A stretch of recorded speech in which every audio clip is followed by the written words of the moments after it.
過2天就要過年啊！詹培亞中餐祝同計劃愛心便當發送1天，經加碼送1份年味滿滿禮物。糕點上特別打上象徵新春喜氣的春字，寓意着迎春納福、平安順遂。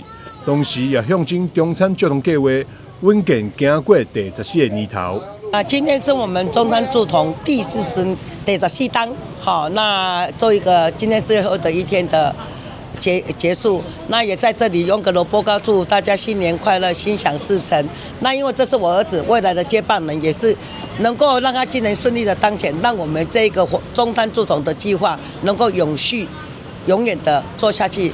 詹培亞愛心義工協會執行長，同時也是將要投入這屆台南市議員選舉的議員參選人歐正豪表示，中餐祝同計劃自推動以來，一直秉持着善嘛袂當善教育，妖嘛袂當妖囡仔的初心，望透過實際行動守護囡仔基本需求。未來伊也將延續這份精神，持續為弱勢家庭囡仔補足生長所需要的力量。今天是我們邁入第14年的中餐祝同寒假的尾聲。那依照慣例，每年我們在寒假的最後一天都會發放一個蘿蔔糕，上面貼了一個很喜氣的春，象徵的迎春納福。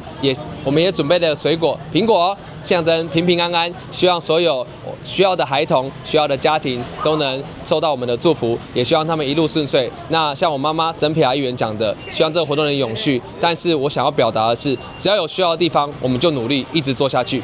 歐正豪表示，14天來中餐祝同計劃凝聚真儕志工甲善心人士投入，逐步建立在地穩定的公益支持網絡。未來也將持續結合更多社會資源、深化服務內容，持續在城市當中傳達溫暖甲關懷。台南新聞張偉忠採訪報道。